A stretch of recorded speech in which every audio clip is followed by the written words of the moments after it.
and welcome. Excellencies, partners, delegates, we, on behalf of the Observer Research Foundation, ORF America, and the Rwanda Convention Bureau, I am honored to welcome you to the second edition of the Kigali Global Dialogue. And welcome to Remarkable Rwanda. The world is experiencing unprecedented and intersecting crises. The Russian invasion of Ukraine, the world's response to it, and wide-ranging implications of food security and energy security around the world. The rapid uptick and the severity of extreme weather events across all regions is threatening the safety, livelihoods, and welfare of humanity. And the catastrophic pandemic, which has seen the loss of millions of lives and the depletion of healthcare systems. All of these crises are severely limiting our ability to act together and to achieve inclusive and equitable development. Moreover, our development policies, our institutions, our financial architectures, and our orthodoxies are failing to respond to the needs of most of the world, but instead seek to maintain the status quo. This is why we, in high-income countries, who bear the responsibility for climate change, with the highest per capita emissions, and the responsibility for nearly all historic emissions, have yet to make the resources, finance, and technology available to address it, especially where it is most needed. This has to change. The lack of political will and commitment, especially in high-income countries, is threatening our common future. It is time that we rectify this. It is time that we rethink the multilateral institutions, financial architecture to better serve the development imperatives. We hope the next 2 days in Kigali will provide us with an opportunity to discuss and debate what must be done, by whom, and how it can be done. I thank all of you for being here. Many of you have traveled far distances to be here from more than 45 countries. And thank you for joining us at this dialogue. I wish you have 2 days of productive conversations, that you make new partnerships and new friendships. With that, I'm delighted to invite President of the Observer Research Foundation, Samir Saran, to deliver the opening remarks. Thank you. Thank you, Terri, and let me extend a warm welcome to all of you as well, and thank you for joining us. On behalf of the organizers, Ministry of Foreign Affairs and International Cooperation of Rwanda, the Rwanda Convention Bureau, ORF America, something we built during the pandemic, a new institution in Washington, D.C., and of course, ORF India. We are delighted to be here with all of you. Personally, I'm delighted to be back in Rwanda. I can actually share with you that number one on my to-do list once the pandemic allowed us to travel was coming back to Kigali.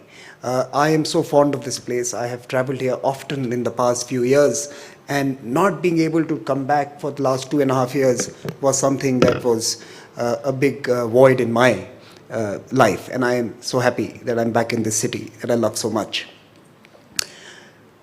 I thought that perhaps by way of introduction to what we plan to do over the next 2.5 years, 2.5 days, the past 2.5 years and the next 2.5 days, I thought perhaps I could take a few notes out of my pandemic diary, how I was observing the world as we were isolated, quarantined, separated, and sometimes hopeless and helpless.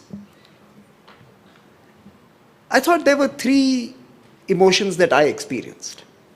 The first and most important amongst them as an academic, as someone who writes on global governance, was that once this is over, we must question global governance as it exists today, its institutions and its leadership.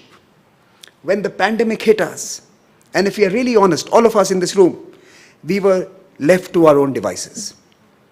There was no cavalry coming to save us. We had to do it ourselves. If we are really honest, at the peak of the pandemic, it was every human for themselves. Countries were isolated, societies were quarantined, and global governance was missing in action. And we must promise ourselves that next time we will do better. And that investment must start today. What is the point of investing in these institutions if not for their reassuring presence during these dark times? And that must be something high on our agenda. As thinkers, as practitioners of policy, as global citizens, we must continue to push forward, and we must, of course, reshape how they work, who they serve, and the very purpose of their design. Global governance has to be the first question we respond to. And of course, let us also be honest here, the pandemic was a great leveler. There was no big power, there was no superpower, there was no great power. Selfish powers dominated the world. New York, London, Paris, Cape Town, Delhi, name the city. Everyone was devastated by the pandemic. Higher spending on healthcare, greater medical systems, better facilities, all of them counted for nothing. And perhaps it is time to rethink fundamental architecture of these response systems that we had put into place. Countries that had spent millions and billions of dollars on building medical capabilities were struggling to respond, as were the poorer nations. And perhaps instead of spending money in prestige projects, big budgets in rich nations, a more equitable distribution could have prevented the spread of the virus in geographies that were underprepared and had low infrastructure capabilities. Perhaps there is a lesson that we need to spread the capacities to respond in unison. If we care for ourselves, it will come for us, as the pandemic did. The second clear reality, or rather virtual reality, was the digitization of our societies. No policy by any political leader, no matter how charismatic, could have created this rate of digitization that the pandemic was able to do. Outstanding and astounding at the same time. Outstanding because we were able to connect, we were able to earn our livelihoods, we were able to remain engaged, we were able to, in some sense, continue as a community, as a society. And astounding simply because the institutions to protect these digital spaces, which are now so precious, simply don't exist. We saw digitization of everything. Individuals exist online, yet they live offline. They connect to near and dear ones offline, but communities are built online. Countries are now digital nations, and yet we continue to see wars to defend lines on a map. We must ask, have our politics and policies realigned themselves to the emergence of this digital society? Are we recognizing the digital arena as an independent domain? Something like a new geography, which requires its own sets of rules, principles, ethics, and governance? Or are we still seeing this as an instrument attached to our real world? Depending on how we assess this, we will come up with responses that are either suboptimal or ambitious, or perhaps the ones that are most appropriate. But this debate we must have. What do we do with the digital society the pandemic has in many ways incubated in the last 2.5 years? And then we are witnessing a reversal to parochialism, tribalism, and selfish behavior. We witness nations cannibalize production capabilities for their own selfish requirements, hijacked medical shipments, and weaponized their production capabilities. Like I mentioned, there were no saints. There were shades of sinners. And all of us are implicated by these actions. And this behavior, this selfish tribal behavior, was endorsed by national medias, was actually demanded by electorate on the streets. And that begins the larger debate, that how do we rectify this? We have seen a recession of globalism. It's not just a recession of economy. We are more interconnected, but we trust each other less. We care about each other less. We are less empathetic. Even as we continue to engage more deeply, we need new leadership. And that's the question I ask myself. That who are the next generation of leaders who will rebuild globalization of a different format? I don't think we need to invest in perverse dependencies. In fact, we need to create smart, interconnected resilience. The globalization of tomorrow must be very different to the texture of yesterday. But finally, like I said in the beginning, and I must conclude with this thought, I remember having tweeted something out during the dark days in Delhi in April of last year, and Dr. Arvind Gupta was my co-traveler in Delhi at that point of time. Both of us had the Delta wave and we were responding to our own illnesses. I remember tweeting out, community is the cavalry. And that is my final thought, that the single most important investment that we can make today is in building communities. And the Kigali Global Dialogue is an attempt to build that community. We are not going to give you the silver bullet to solve all problems. We are not here to give you a prescription for what your governments might adopt, but we are here to be your fellow humans on a journey that we will undertake together.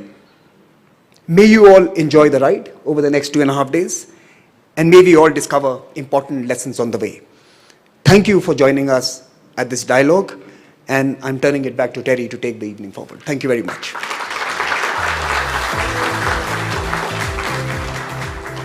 Thank you, Dr. Samir Saran. I am now truly honored to invite His Excellency President Nasheed to deliver the opening address. President Nasheed joined us for the inaugural edition of the Kigali Global Dialogue in 2019, and I am even more delighted that His Excellency is here today. President Nasheed, please.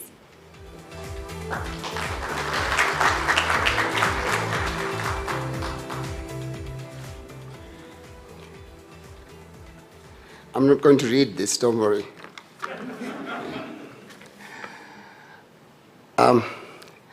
The Honorable Minister of Foreign Affairs, Dr. Vincent Biruta, the Mauritian Vice President, Honorable Mohamed, my friend Samir Saran, Dr. Saran from the Observer Research Foundation, ladies and gentlemen, everyone present here and watching us, good afternoon.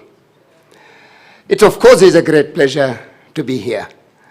I was here, the ORF was kind enough, nice enough to invite me for their previous similar occasion, also held here in Rwanda. So I'm an old-timer here. It's a beautiful country, getting more and more beautiful every day, not only clean, but very rapidly progressing in their development trajectory for a prosperous people, prosperous Rwanda. And I am sure you will achieve that. We are here today thinking on new development templates, how we may be able to have a prosperous life, how we may be able to be happier, live peacefully, and actually enjoy life. I like to talk about 3 specific things. One is debt. Most climate vulnerable countries are extremely debt-ridden, and they are on the brink of default. You would have heard about Sri Lanka. You would have heard about Pakistan. You would have heard about Nepal. You might have heard about the Maldives as well.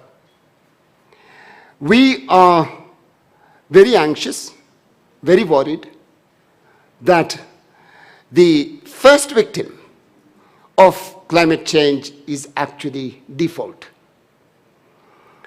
When we took the loans, the IPCC said there is no clear relationship between bad weather and carbon emission. And we took a loan believing that we would pay it back in 25 years. But then the bad weather washed away the road, the bridge, the school. And now we are left with the debt, but not the asset. So it's extremely difficult for us to be able to pay this money back. Not only that, a lot of the money that we received from emerging powers were intentionally raised. The costs of the projects were intentionally raised to the extent that the business plan fails, so that we will not be able to pay back the debt. And then we have to give back equity. With equity, we give sovereignty. And therefore, I am sorry, Hambantota Port is not now Sri Lankan. It's owned by a Chinese company. And recently, a Chinese military ship wanted to berth in that port. Then, of course, everyone else in the area would be anxious, worried about their own safety and security. So, this is very complicated. It is very important that we find development trajectories, patterns, without these kind of indebtedness, as well as by not rubbishing the planet. This is my second point. The climate has changed. The old balance that the planet maintained, we might have actually lost it. And we might be in a tipping point where we are now moving into a new balance, a new ecosystem, a new weather pattern. And with this weather pattern again, with the new ecosystem again, we need more adaptation. We need more transition, and that is again more money. The Maldives, I could tell you, and I'm sure this is the same in many, many other countries, including many Indian Ocean island countries.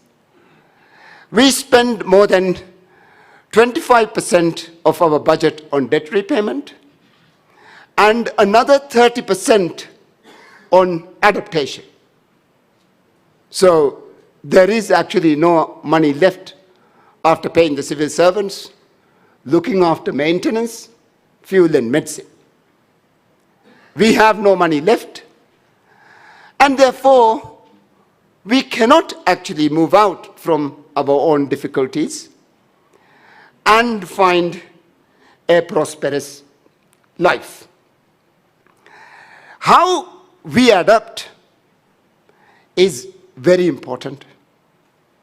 Again, if we think that adaptation is hard concrete and steel, we are mad. It takes, in the Maldives, it takes $4,000 to have 1 meter of water breaker to stop the waves. Another $3,000 for the revetment inside. So for each 1 meter of coastline, we have to spend $7,000. The Maldives is 2,000 islands. India is $7,585 a meter. That is your water breaker. To implant a mangrove is $10 a meter. That is your revetment. Long to grow. You can't go and buy a reef. Not yet. But I suppose what I am asking for today is a reef construction corporation. A corporation that would construct reef in large scale. To do that, we just need a little bit more science. To find how we can genetically modify the polyp and see how it can grow faster. Genetic modification in Africa and Asia. And I can't see why we should not now turn to this, more science, and try to see how we may be able to protect our shorelines and how we may be able to bring in more biological adaptation. Adaptation that would grow using nature as infrastructure. We've all done that. I used to play hockey with a hockey club cut from a tree. That was in that style. You can grow anything in the manner that you want it to grow. We need more science to it. And I am sure I hope that in the next 2.5 days, as we talk about development and new methods, coral, we do not have that. It's not there. It's only been 2 years since scientists have tried to find the genetic codes, a map of the coral. And it's still not with us. And I am hopeful that you will have this conversation. Less extraction and more recycling. How can we find a development strategy that would give you the same economic outcomes of growth, employment, low inflation, but at the same time, maintaining the environment balance? I believe that this development strategy is now available. You can find ways of production without carbon emission. There is renewable energy, it's now plenty. There is the technology for us to be able to do that. We can have a development strategy where the byproduct actually saves the environment, where it is economically more viable to do that. I have our friend, the Rwandan foreign minister, who also has other calls. Thank you very much. It's been wonderful to be here. We will be around here for the next 2.5 days. I'm sure we will have more conversations, and thank you very much.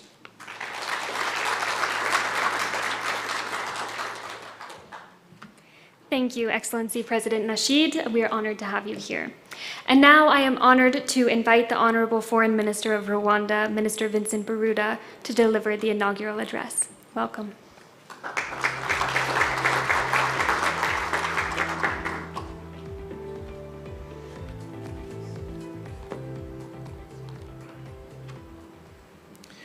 Your Excellency Mohamed Nasheed, Speaker of Parliament and former President of the Republic of Maldives, Honorable Dr. Mohamed Anwar Husnu, Vice Prime Minister, Minister of Local Government, Disaster and Risk Management of the Republic of Mauritius, Dr. Samir Saran, President of the Observer Research Foundation, Your Excellencies, Ambassador and High Commissioner, Government of Rwanda senior officials here present, both development and human capital.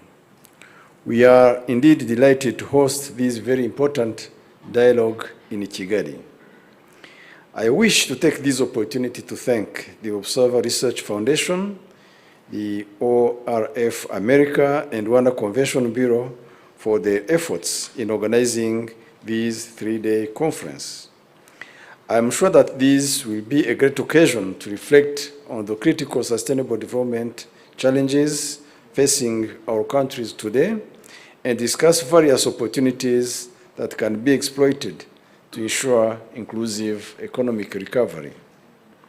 The first edition of the Kigali Dialogue, hosted in Kigali in 2019, committed to serve as an annual Rwanda-based platform where practitioners from across the world will gather to discuss contemporary challenges facing the world and come up with policy options to address them. Since the previous dialogue, the world has witnessed economic disruptions due to the devastating effects of the COVID-19 pandemic. The war in Ukraine further exacerbated the situation, and its negative effects are felt across the world. The focus areas of this year's dialogue are therefore timely focusing on resilience, climate change, health, digital transformation, and global governance. There is a wealth of knowledge and expertise at this conference to contribute great ideas to tackle these unprecedented challenges of our times and get back our countries on a path of recovery and sustainable development. The Kigali Global Dialogue provides a unique opportunity to share experiences and solutions, as well as an occasion to establish new partnerships between countries, organizations, as well as interpersonal networks. Rwanda and India enjoy excellent relations at governmental level, but also with Indian institutions and think tanks such as the Observer Research Foundation. The experience of our two countries, whose population constitute a higher percentage of youth with transformative innovations in addressing the current challenges of our economies in the post-COVID-19 recovery context, if given the opportunity. Excellencies, distinguished guests, climate change, which affects the world today, particularly the developing countries, present a significant threat to COVID-19 recovery efforts and sustainable development, and risks reversing development gains if not effectively tackled. Therefore, accelerated climate action is critical.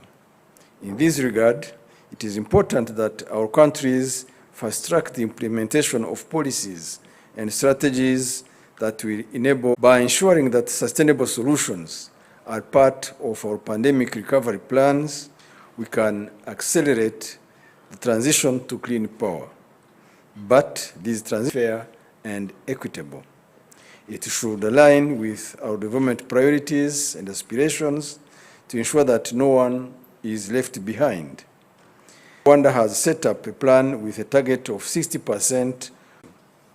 In the health sector, the outbreak of COVID-19 exposed the huge disparities as well as weaknesses in the global health systems. Focused attention on building resilient health systems so that our countries are better prepared to prevent, detect, respond, and recover from health emergencies is key.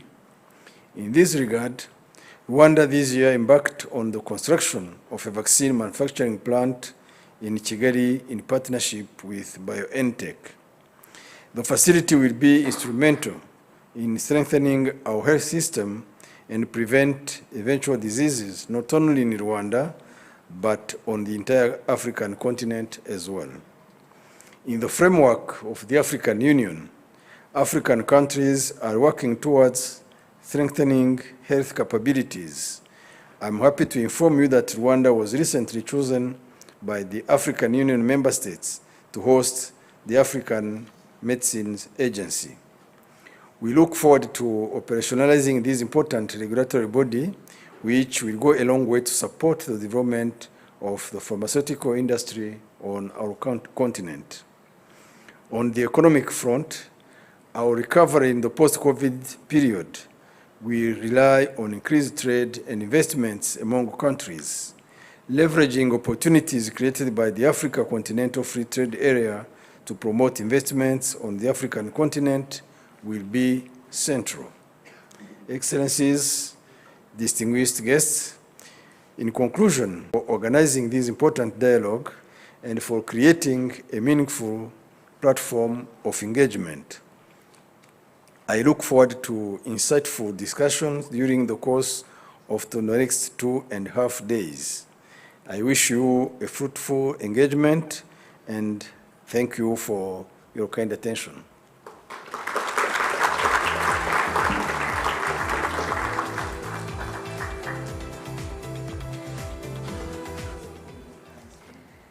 Let me thank our speakers this evening for their time and for their interventions, both Honorable Foreign Minister Vincent Biruta and His Excellency President Nasheed.